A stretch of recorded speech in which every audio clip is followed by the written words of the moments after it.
The Atmospheric Regulation Corps, or ARC as everyone called it, was Dr. Eris Thorne's sanctuary. Even at this late hour, with most of London's biodome staff gone home, Eris found comfort in the soft blue glow of monitoring panels and the gentle hum of air processors. Here, among the machines that kept over 8 million people breathing, he felt most at peace. A glance at his watch told him it was nearly midnight. Another 14-hour day. His colleagues often joked that he must have an oxygen addiction, but the truth was simpler. In 2077, with the world's major cities encased in massive biodomes to shield against the toxic atmosphere outside, ARC wasn't just infrastructure. It was life itself. Eris ran his hand through his salt and pepper hair as he studied the latest microbial balance readings. At 43, he'd spent half his life ensuring London breathed properly. The oxygen content was optimal at 21.3%. The recycling bacteria were processing carbon dioxide efficiently, and nitrogen levels were stable. Everything was working perfectly, just as he designed it. "Dr. Thorne," a voice called from the doorway. "You're still here?" Lena Okafor, his 27-year-old assistant engineer, stood with her coat already on, ready to leave. Her expression showed concern rather than surprise. Finding Eris still working late was the norm, not the exception. "Just checking the overnight protocols," he replied, though they both knew he'd been there since dawn. "The systems have been stable for months," she said gently. "The ARC won't collapse if you get 8 hours of sleep, you know." Eris smiled faintly. "I'll head out soon." He wouldn't, of course. When Lena left, Eris turned back to his monitors. Outside the armor-glass windows of his office, he could see the vast chamber of ARC, a cathedral of pipes, tanks, and processing units that extended several stories high. The heart of London's artificial atmospheric system. His life's work. Beyond the biodome's protective shell lay the real London, or what remained of it. Decades of environmental degradation had rendered the outside air unbreathable without filtration masks. The wealthy and fortunate lived inside the dome, breathing manufactured air, while the rest struggled in the toxic haze beyond. Eris sometimes wondered if humanity's greatest achievement, the biodomes that had saved millions, were also monuments to its greatest failure. But such philosophical musings weren't his department. His job was keeping the air breathable, the bacteria balanced, and the systems running. He was about to run one last diagnostic when a notification flashed on his terminal. "Unusual energy signature detected. Space Observation Station report." Eris frowned. Space weather alerts weren't uncommon, but they rarely reached his desk directly. He opened the report and scanned the contents. The observatory had detected strange energy patterns just beyond Earth's atmosphere. Unusual spikes that didn't match known phenomena. The report was flagged as potentially relevant to atmospheric systems, but noted the signals were likely just instrumentation anomalies. With a shrug, Eris filed the report away. The ARC was shielded against everything from solar flares to electromagnetic pulses. Whatever the astronomers had seen wouldn't affect his systems. How very wrong he was. Morning arrived with Eris still at his desk, having dozed off for a few hours in his ergonomic chair. He was reviewing system logs when the first reports began flooding in from citizens across London. A shadow had fallen over the biodome, not the familiar darkness of clouds, but something massive and geometric, blocking the sunlight from above. Eris rushed to the nearest window and looked up through the transparent ceiling of the biodome. His breath caught in his throat. Suspended in the sky, partially obscuring the morning sun, hung an enormous polyhedral object. Its surface gleamed with a metallic iridescence that shifted colors as he watched. It was unmistakably artificial, and unmistakably not of human origin. His comm unit erupted with incoming calls. He answered the first, Marcus Reed, his senior technician and former military engineer. "Doctor, are you seeing this?" Marcus's usually calm voice carried an edge of controlled panic.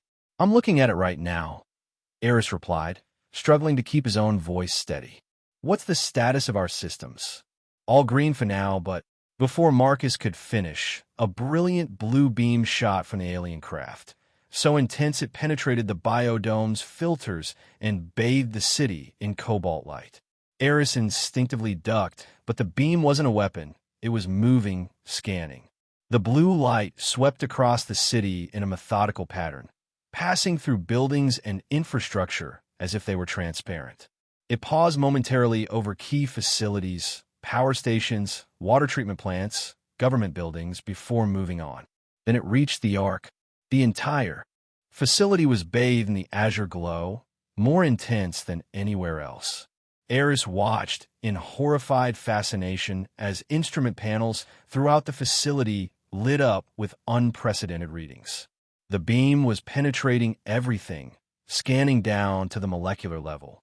"It's analyzing us," Eris whispered. The scan lasted exactly 67 seconds.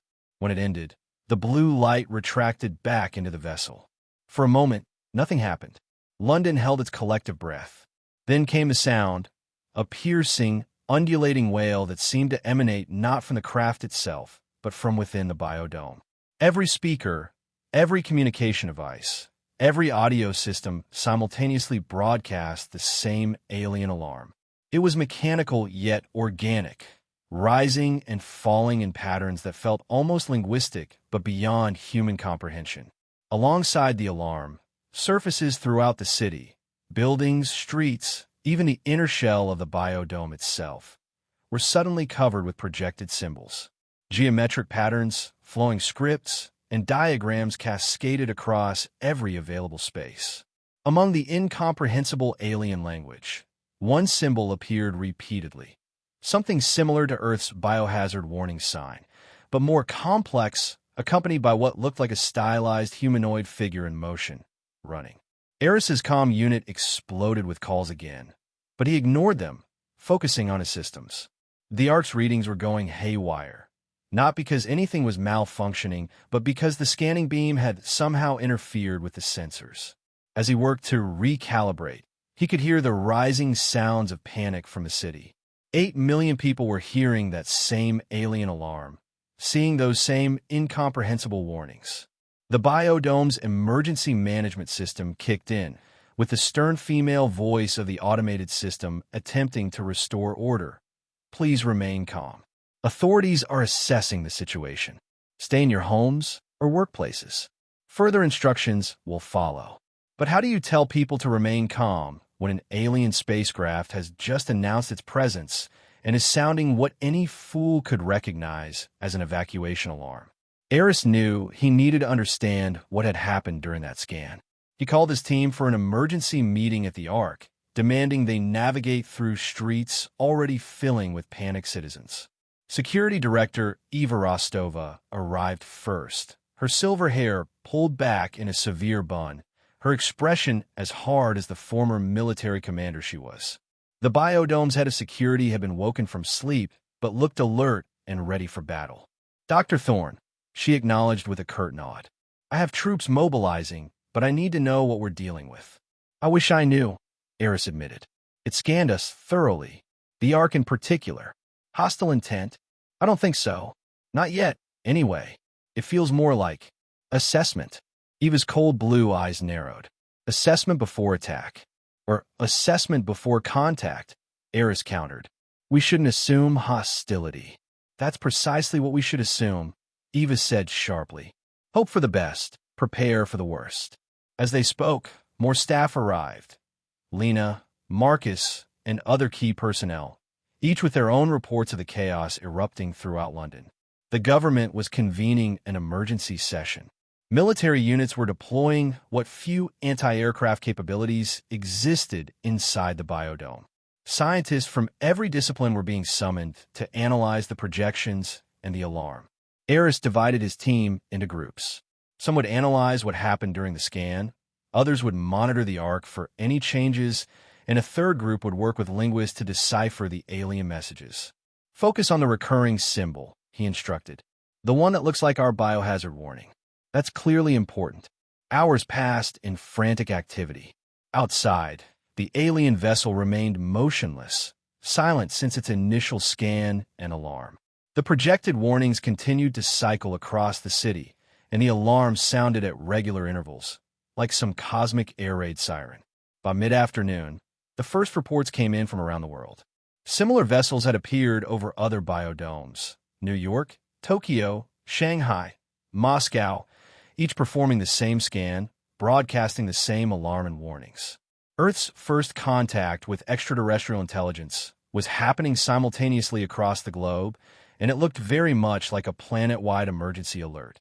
Eris was reviewing the scan data when Lena burst into his office, her dark eyes wide with excitement or fear. He couldn't tell which.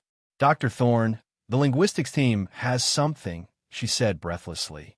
A partial decoding of the message. Eris followed her to the conference room, where a haggard-looking woman in rumpled clothes stood before a holographic display. Professor Anika Patel, London's leading xenolinguistics theorist, had apparently been working nonstop since the appearance of the craft. "It's preliminary," she warned as people gathered around. "We've been cross-referencing the symbols with mathematical constants and physical laws that would be universal, looking for patterns. We've managed to decode what we believe is the primary message." She displayed a simplified version of the alien text alongside her proposed translation. "Warning: life support system unstable. Critical error detected. Emergency evacuation protocol recommended." The room fell silent. "They think something's wrong with the biodome," Eris said slowly, understanding dawning. "They scanned us and detected a problem with our life support system." "That's our interpretation," Professor Patel nodded. "The recurring symbol appears to indicate a systemic failure or critical error. The animated humanoid seems to be an evacuation instruction." Eva Rostova's face hardened. "Is there something wrong with the Ark that you haven't told us, Dr. Thorne?" All eyes turned to Eris. "No," he said firmly. "The Ark is functioning exactly as designed. All parameters are within optimal ranges. There's no malfunction." "Then why would they?" Lena began, but was interrupted by an urgent call from the observation team. "The alien craft is deploying smaller objects." On screens throughout the facility, they watched as the massive vessel released dozens of smaller craft. These objects, each about the size of a city bus, descended slowly toward the biodome. They didn't breach the structure, but hovered near the main access points, the airlocks where people and goods move between the inside and the toxic outside. The smaller craft appeared to be pods of some sort, with transparent sections visible even from a distance. They positioned themselves in a waiting formation, their hatches oriented toward the biodome airlocks. "They look like lifeboats," Marcus said quietly. Eris felt cold realization wash over him. "They're not attacking us. They're trying to rescue us." The next few hours were chaos. The government, after initial panic and military posturing, tried to establish communication with the alien vessels. Radio signals, light patterns, mathematical sequences, all were transmitted toward the mothership. There was no direct response, only the continued cycling of the warning messages and the evacuation alarm sounding at regular intervals. The presence of the smaller craft, the lifeboats as everyone now called them, added urgency to the situation. The aliens clearly expected the people of London to evacuate into these vessels. But why? What had they detected that humans hadn't? Pressure mounted on Eris and his team to find the supposed flaw in the Ark. Every system was checked and rechecked. Every parameter was analyzed. Teams of engineers physically inspected critical components. Nothing was wrong. "Maybe it's not a malfunction they're detecting," Eris said during yet another emergency meeting, rubbing his tired eyes. "Maybe it's the design itself." "What do you mean?" Eva demanded. "I mean, maybe they think our entire approach to atmospheric regulation is flawed. Maybe what looks normal to us looks like a disaster to them." Professor Patel nodded slowly. "Like if you saw someone drinking what you know to be poison, but what is perfectly safe for them due to different biology." "Exactly," Eris said. "We need to stop looking for malfunctions and start considering that our normal might be their critical error." This perspective shifted their approach entirely. Instead of seeking problems in the Ark, they began analyzing the scan data to understand what the aliens might have focused on. What aspects of Earth's atmosphere, or specifically the biodome's artificial atmosphere, might seem problematic to an alien species. By evening, a new crisis emerged. Public pressure, fueled by fear and the incessant alien alarm, was pushing government officials toward allowing a limited evacuation into the alien lifeboats. Despite concerns from scientists about compatibility with alien environments, the terror of remaining in what the aliens had clearly labeled a failing life support system was overwhelming rational thought. They're going to authorize it, Eva informed Eris in a private call. A volunteer group of 50 citizens. Tomorrow morning. That's insane, Eris protested. We have no idea what environment exists inside those vessels. It could be instantly fatal to humans. People are terrified, Doctor. The government needs to show they're doing something. Killing 50 volunteers isn't doing something. It's mass suicide. Unless you can prove the aliens are wrong, this is happening. After the call ended, Eris sat alone in his office, the weight of responsibility crushing down on him. He stared at the data from the alien scan, the warnings still flashing across the city, the lifeboats waiting patiently. An idea began to form. He called Lena and Marcus to his office. Despite the late hour, they arrived quickly, their faces showing the same exhaustion he felt. I need your help, he said without preamble. And I need you to keep this between us for now. He outlined his plan. It was audacious, possibly reckless, but it might be the only way to communicate with the aliens before humans started climbing into potentially deadly rescue vessels. We're going to need to modify Section E7 of the Ark, he explained. Create a controlled environment that matches what we think the aliens might consider safe, based on the parameters they focused on during their scan. You want to recreate their atmosphere? Marcus asked incredulously. An approximation. If my theory is correct, they scanned our biodome, found our atmospheric composition dangerous by their standards, and triggered an evacuation warning. Maybe oxygen levels are toxic to them. Maybe our recycling bacteria are seen as dangerous pathogens. Whatever it is, we need to show them that what they consider safe would kill us. And how exactly do we demonstrate that? Lena asked. Eris took a deep breath. I'm going to enter the modified environment myself. Both of his colleagues protested immediately, but Eris raised a hand to silence them. We'll take precautions. I'll wear a rescue suit with its own air supply. But the aliens need to see human biological readings react to their idea of a safe environment. It's the only way to make them understand that their rescue attempt could kill us. After hours of argument and planning, they agreed on an approach. Using the scan data, they identified several atmospheric elements the aliens had given particular attention to: oxygen concentration, certain bacteria strains in the recycling system, and specific trace gases. They would modify Section E7, a small, contained area of the Ark used for experimental atmospheres, to reduce oxygen dramatically and alter these other parameters to what they hypothesized might be normal for the aliens. While Lena and Marcus worked on the modifications, Eris prepared another critical component, a visual communication system.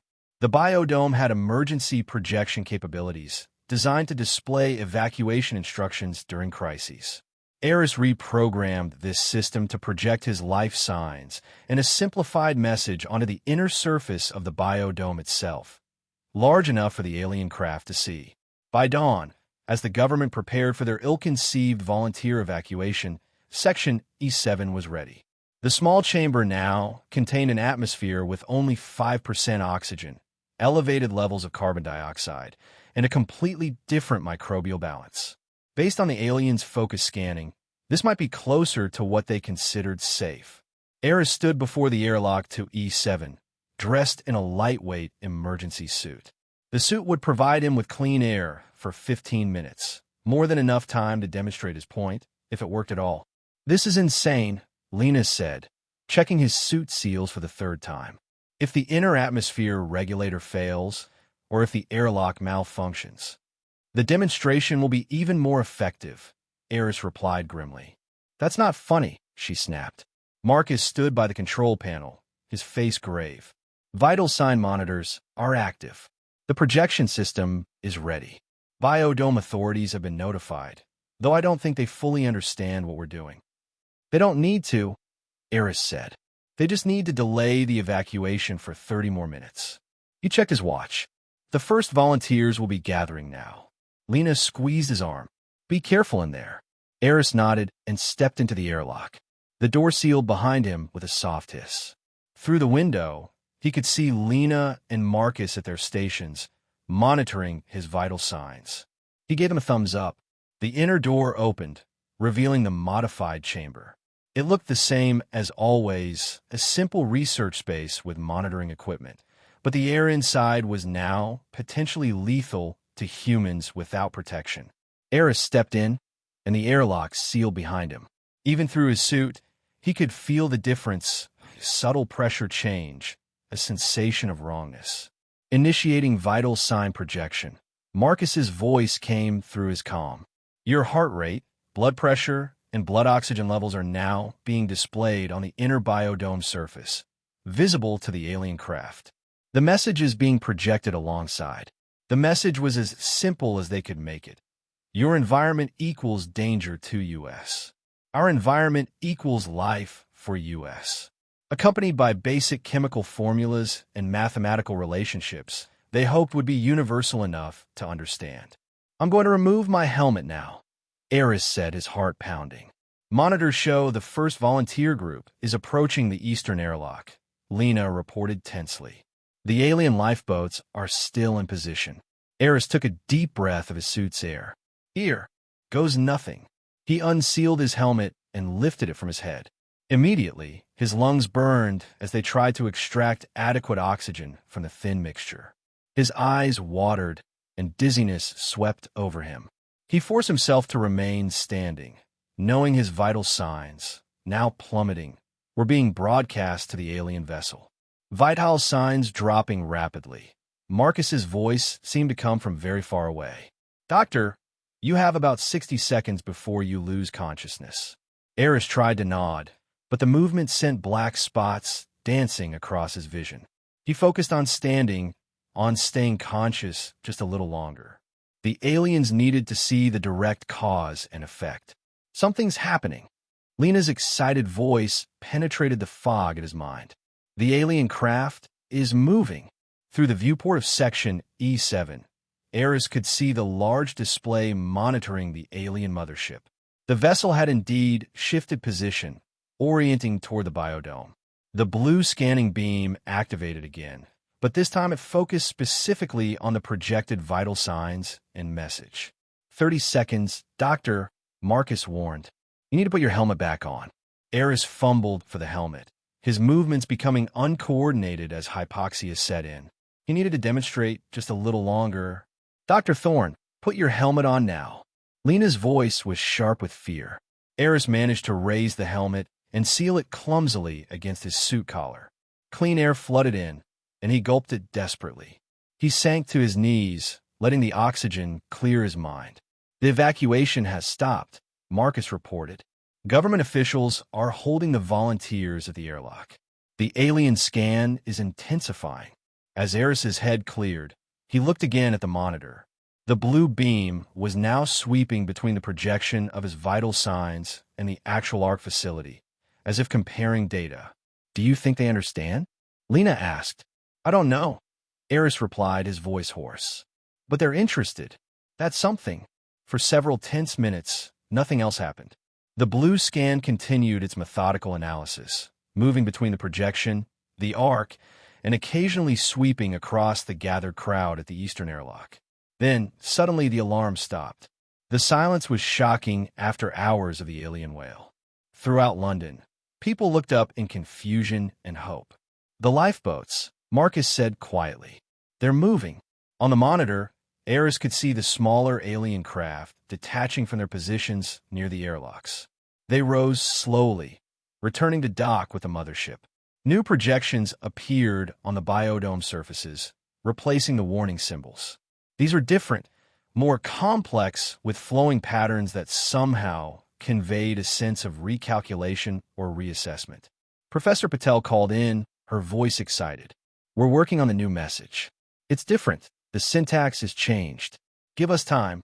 Eris made his way back through the airlock, removing his suit once he was safely out.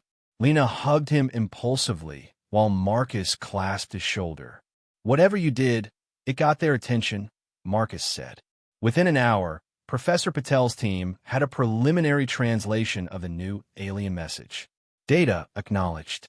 Error in initial assessment. Indigenous life support system aberrant but stable for dominant life form. Protocol aborted. The London biodome erupted in cautious celebration. The alien vessel remained in position, but the lifeboats had docked, the alarm had ceased, and the threatening warnings had been replaced with what appeared to be observational data and analytical diagrams. Government officials and military commanders cautiously stood down from high alert, though preparations for defense continued.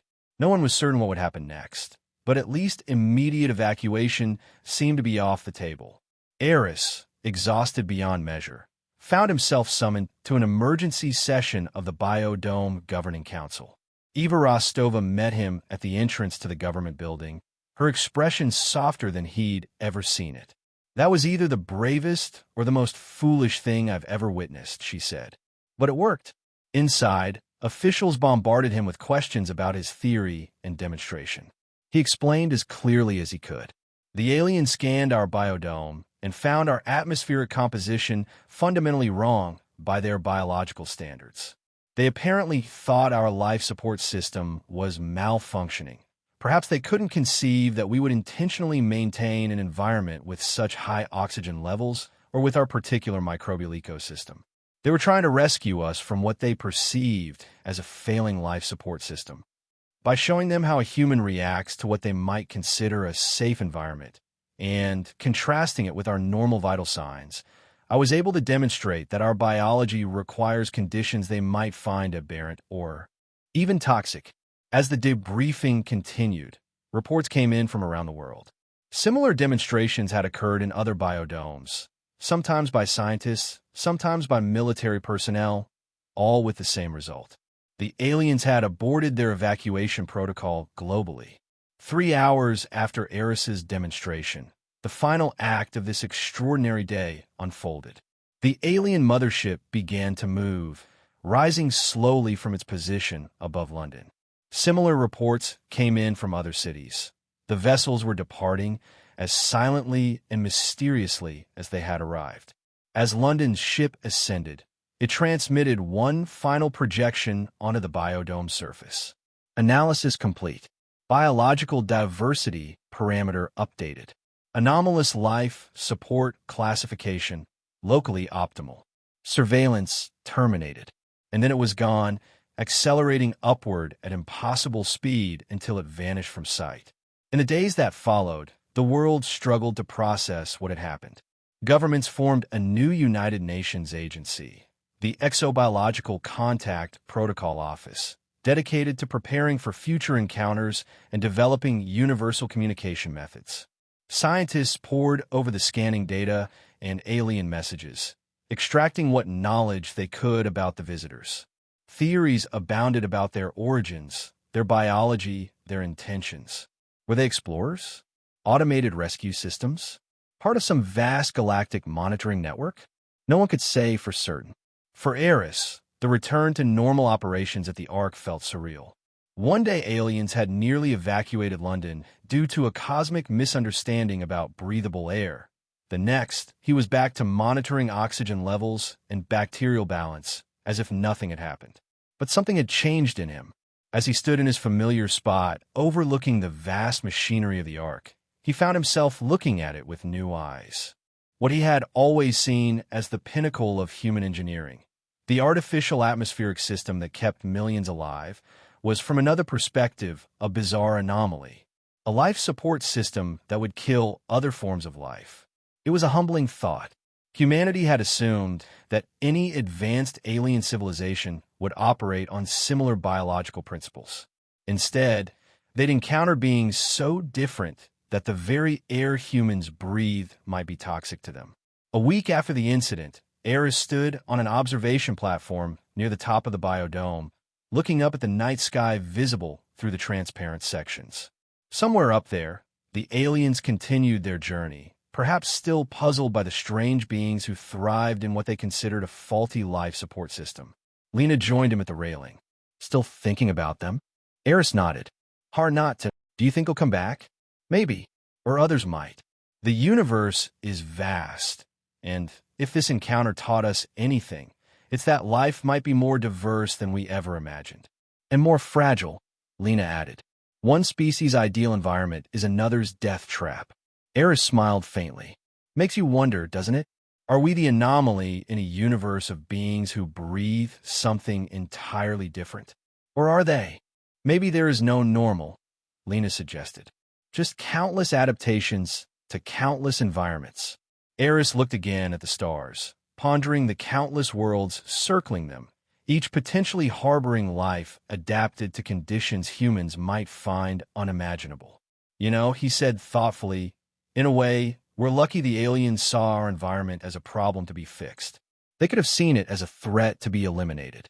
That's a cheery thought, Lena said dryly. Eris laughed softly.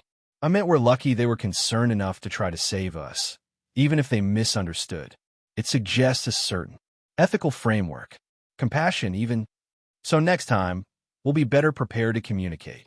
If there's a next time, Eris said, though I suspect there will be. As if in answer, a shooting star blazed across the sky above them. Just a meteor, of course, but it reminded Eris that Earth was not alone in the vastness of space. Other intelligences were out there, moving through the darkness, carrying their own ideas about what constituted life and safety and normalcy. And perhaps someday, they would return, hopefully with a better understanding of the strange beings who thrived in what they had once considered a critical error. The beings whose faulty life support system was, in fact, precisely what they needed to survive. Eris returned to his office in the Ark, checked the atmospheric readings one more time. All normal, all stable, all perfect for human life, and finally went home to get some sleep.